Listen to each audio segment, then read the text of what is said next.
What's happening, combat sports fans? Welcome back to another episode of Combat and Kick It with your host Bando, and tonight we are coming to you with this episode for UFC 289, the review, because we had a fantastic card this past weekend. If I'm being honest with myself, I thought it was pretty good. You had a lot of Canadian fighters getting the W in some beautiful matchups, beautiful performances. Charles Oliveira back in the win column. Amanda Nunes, big win, calls it finish. Let's get into this whole breakdown. Let's get into this review.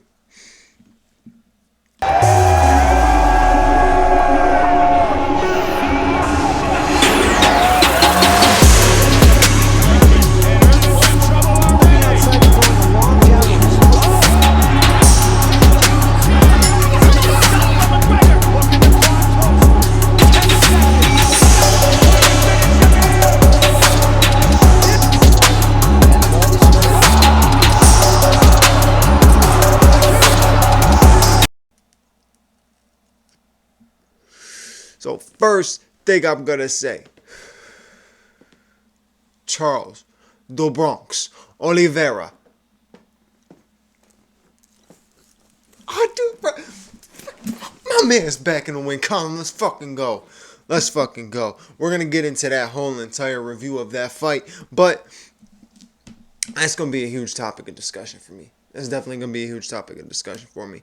But I want to talk about a few fights. There was a few fights that were really, really good fights, impressive performances, and let's just jump right into those people. So I really thought one of the underdog wins on this card was phenomenal, and that was Jasmine Jasudavicius. Going up against Miranda Maverick. She was a big underdog in this one. And if you watched my breakdown, you knew I was rocking with Miranda Maverick in this fight. I feel like Miranda Maverick's a very talented and very skilled fighter. She's balanced. She's well balanced. She had a great first round, but Jasmine Jasudavicius came back, did her thing, and she took over that fight, and she looked phenomenal. She did her thing, and was helping set the tone and set the pace of how the night for Canada was going to go. She had a fantastic performance for Canada. Ayman Zahabi had a fantastic KO finish in the first round. It was a nasty KO finish. Good in the first round. Another one for Canada. Not sure. I think this Diana Belbita. I'm not sure if she's Canadian or not. She might be. Oh no, she's Romanian. She's fighting out of Canada. So she's rocking with Canada. So another Canadian fighter. So you had Diana Belbita, you had Ayman Zahabi, Jasmine Jasudavicius, Mike Malott, Marc-Andre Barriault. So the Canadians were full-fledged doing their thing in Canada on Saturday night. You had a fantastic fight between Dan Ige and Nate Landwehr. As we all expected, we expected it to be a good fight. Nate trained. He's got a chin, man. He kept pushing forward, was getting dropped by heavy shots by Dan Ige. You got to watch out for that right hand of Dan Ige, because if it connects, you're getting dropped. You're fucking getting dropped. And he was dropping them all night long, but Nate Train kept on coming back. He was there for the fight. He was doing his thing. It was a great fight, but Dan Ige got the nod. The Marc-Andre Barriault versus Eric Anders fight was phenomenal. I thought it was going to be a great fight, and it was. It was a slugfest.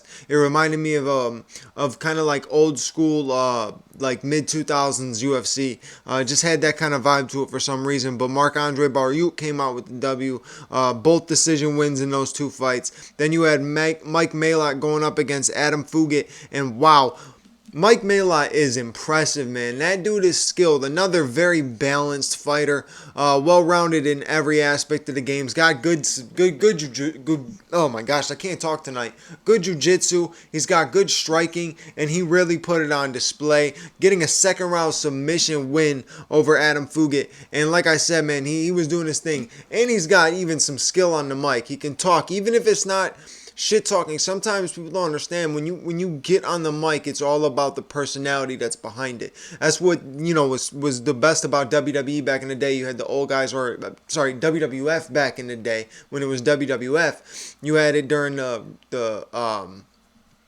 Attitude Era, those guys were good on the mic. It wasn't always about talking crap. It was about just getting people involved, and they had people involved, and that's how Mike Mailout was cutting his promo at the end of the fight. He was just doing his thing, talking well, hyping up the crowd, hyping up the fellow Canadians, and I want to see more of this kid already.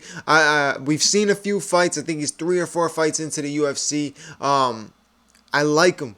I like him. I like how skilled he is. I like his personality, and he wants all the smoke. So give him a top welterweight, maybe a top 15, and just keep pushing him. Let's see where we can get him. Like I said, I like him. Maybe you put a little prospect up against prospect in a welterweight matchup. Go Mike Mailout versus Ian Gary. That would be a fantastic and very fun fight. And you got 2 prospects from 2 big countries.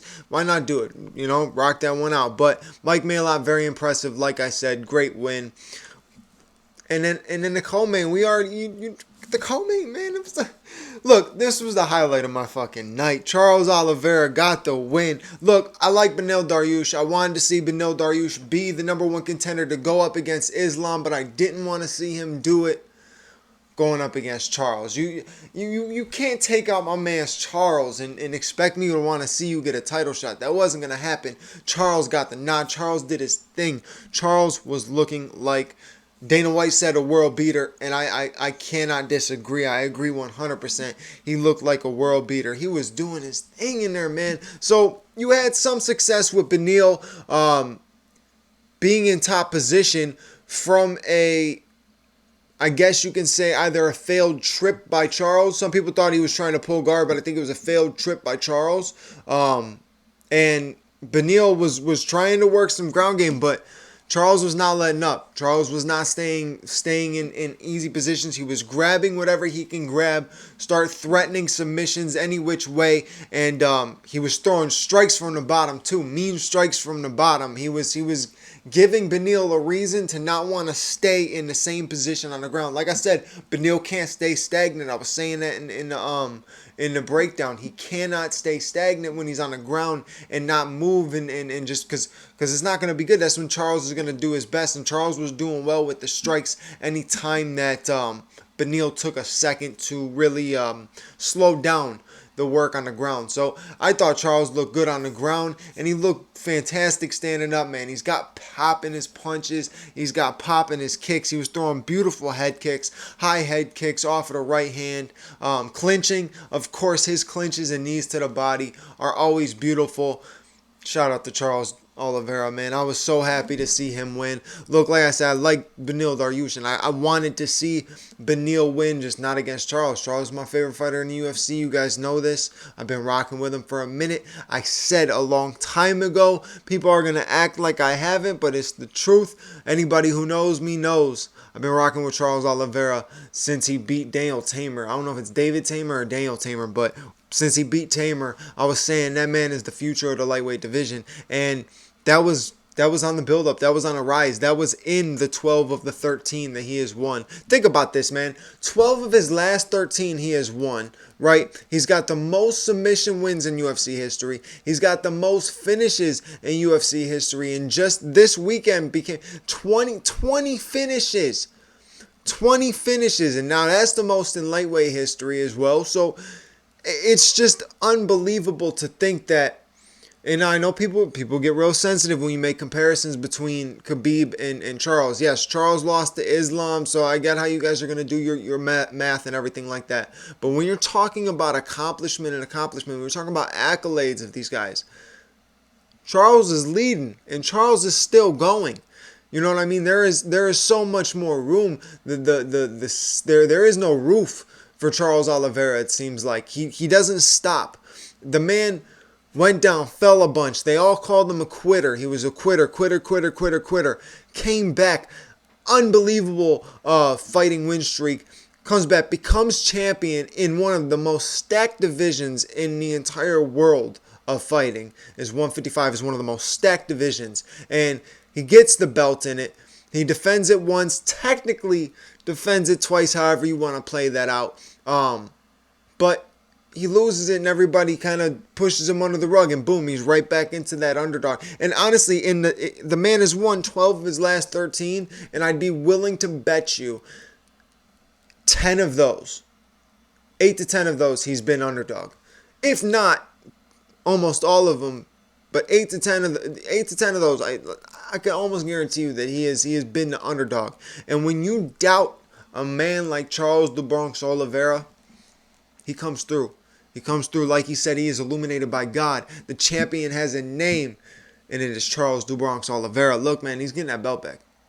Look, I know what you guys are thinking. Oh, Bando, you're biased. You're a Charles Oliveira fan. He just got the win this weekend, so everybody's riding it. Yeah, I get it. I get how you feeling. Yeah, that motherfucker getting his belt back. Okay? He's getting his belt back. It's end of story. He's getting his belt back. He's getting his belt back. Because that strap is meant to be around Charles Oliveira's waist. He's meant to be champion. He's a fan favorite now. You can see it. The man's coming out of the tunnel crying. He's coming out of the tunnel crying. You're about to get fucked up. You're about to get fucked up. He's crying. He's crying. He's crying because he feels it now. He finally feels it. All the fans are behind him. All the fans are giving him the respect that he deserves because he is truly one of the best lightweights we have ever seen. And guess what? And I'm ready to argue with anybody. If he wins that belt back from Islam Makhachev, and look, a lot of people are already thinking that he is the greatest lightweight of all time, but if he gets that belt back, there is no argument he's the greatest lightweight of all time. So I'm rocking with Charles Oliveira. I mean, first round TKO KO of over fucking Beneil Dariush. Beneil Dariush, who is smoking Matus Gamrot. I mean, think about that. Like, this man is not no punk. Beneil Dariush is not no punk, and Charles ran through him in one round. Charles is coming for Islam Makhachev. Simple as that. I can't wait for that fight. The rematch makes so much sense. It's perfect. You can't have Gaethje and Poirier jump the line. That doesn't work. That fight's not going to work out. That's for a title. Even though it's like a fun title, it's for a title still. Let them run that.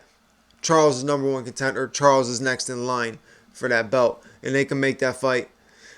They can make that fight soon. I know they're going to try to do it in Abu Dhabi again. I guarantee you they'll try to do it in Abu Dhabi again, but I think that fight should be in America. I think that fight should be in Vegas or something. That fight should be a big fight. Now, Abu Dhabi's huge. Nothing against Abu Dhabi at all, because I think that fight will be huge. I just don't want Charles fighting in Abu Dhabi again. I don't want him going to the enemy territory. If you come to America with the two of those, they got enough American fans, and their fans will come from their respected countries, and you can meet in kind of like a neutral territory. And I'd rather that happen than Charles have to go to Abu Dhabi again. Not like the fans like knock him off his horse or boo him or anything, but they're there for Islam Makhachev. They're not there for Charles Oliveira. So I don't know. I just hope that that's in like Vegas or something like that. Make it a big fight like that, but that'd be enjoyable. And of course, last but not least, I mean, I could talk about Charles Oliveira all day, but he wasn't the only Brazilian that got it done this weekend. Amanda the Lioness Nunes, we have talked about it. She is the greatest female fighter of all time. Why? Because she does things like she did on Saturday night, and fucking A. Damn. Look, I had Irene winning. I kind of wanted Irene to win. It's not anything against Amanda. I've been an Amanda fan for a minute, but I just thought Irene has something, right? I thought she had something, thought she was going to bring something to the table. But she looked scared. She looked petrified in that first round. And then once Amanda started opening up, it was a wrap. It was a wrap. 50-43. Oh, man, oh, man. What can you say, though? It's Amanda Nunes. Amanda Nunes does her thing in there. When she does what she wants. When she starts to gain control in any which way in a fight, it's a wrap. Call it a night. You're getting 50-44. That's it. Okay? She's that freaking good. She is so skilled. She's explosive. She's powerful. She was quick. I don't know what Amanda decided to show up on Saturday night, but it was one of the best versions of Amanda I've ever seen, in my opinion. I don't know about you guys. I thought she looked unbelievable. She reminded me of like probably what we would have saw her like against Holly Holm. Remember the way she fought against Holly Holm? If she never knocked Holly out. Right now, Irene Aldana, she got that Mexican blood, so she wasn't going out with easy. You know, there was no way she was going out easy. So I pictured this exactly how the Holly Holm fight would have been if that fight would have went 5 rounds, if there was no finish. Amanda looked amazing. She looked amazing. Every which way, she was effortlessly getting takedowns, just ankle picking Irene with no trouble whatsoever. And I already knew the wrestling in the ground skill set was going to be way different, but I thought the stand up would be more even and Irene can pose a threat. She posed nothing. Nothing at all. And I don't want to knock on the girl because I'm a big fan and I want to see her do good. And it's a pretty good division of women, but at the same time, Amanda Nunes is the GOAT when it comes to it. She's too good. She's just too good. Think about what she has done to all of her opponents. I mean, multiple 50-44s. She has destroyed people like Megan Anderson. She has destroyed people like Chris Cyborg. Arguably one of the greatest women's fighters of all time. I mean, no, she is one of the greatest women's fighters of all time. Arguably the greatest. But she walked right through her like it was nothing. She walked right through Megan Anderson, like I said. She beat up Raquel Pennington. She beat the crap out of Juliana Pena in the last fight, which is going to lead me to something in a second. And then just walking through Irene Aldana, knocking out Holly Holm, knocking out Ronda Rousey, finishing Miesha Tate. Unbelievable resume. Anybody that knocks Amanda Nunes and argues with it, beat Valentina twice. Let me put that in there too. I know a lot of those were very close decisions, but still in the record books, looking at it, she beat Valentina Shevchenko twice. Her resume is untouched. She's one of the greatest of all time, and she is the greatest female fighter of all time, without a doubt. Hard to argue, but leads me to the Juliana Pena thing. Like, come on, Juliana, stop it. Stop it. Do us a favor. Stop it. Stop. Stop. Look, I get it. I get it. I would want that third fight too. I would totally want that third fight. You guys are 1-1. I'd want that third fight too. But at the same time, no one's looking at you after that last fight as a threat to Amanda Nunes. Now, yes, you are the one fighter who kept coming forward against Amanda. You are the one fighter who showed up with no fear against Amanda. But at the same time, you got whipped up by Amanda in this last fight.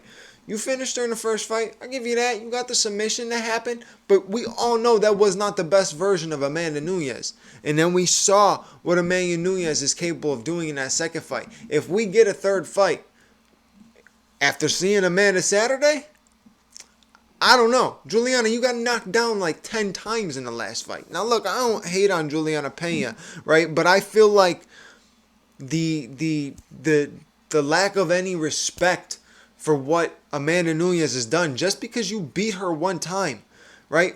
And then she decides to retire. You should be happy. One, be happy for her. Give her a shout out. Say congratulations. Sad we couldn't get a third fight in. Maybe in the future. Maybe if you come back one day. But now it's my time. Now I'm gonna go get that belt. But instead, you're just acting like a sour. You're just acting like a sour grape. You're acting sour, okay? You need to get yourself together. Like, one, she ain't running from you. She was never scared of you. There's nothing to run from. She's double champion for a reason. She got her belts back. She defended it again. She's out. She retired. It's game over. She's done. She did what she needed to do. Because she's Amanda the Lioness Nunes. She's the greatest women's fighter of all time. And that's that. She got the job done this past weekend, and she called it quits. And all respect to her. So shout out to Amanda Nunes. Thank you for a fantastic career. And if she ever graces us with her presence again in the octagon, I know for a fact I will be sitting there watching. But either way, I appreciate you for sitting there watching this episode tonight. You know what to do. The YouTube stuff. Like, comment, subscribe, hit the bell notification button so you know when the next episode is coming out. And really, no, like, seriously, comment. Throw a couple comments down there because it helps the algorithm type of thing or whatever that shit's called. So, throw a comment down there. Just say something. Whatever you want to say, just say something. You can call me an asshole. I don't care. Just say something. Comment. Alright, I'll catch you guys on the next episode. Thanks for watching. Peace.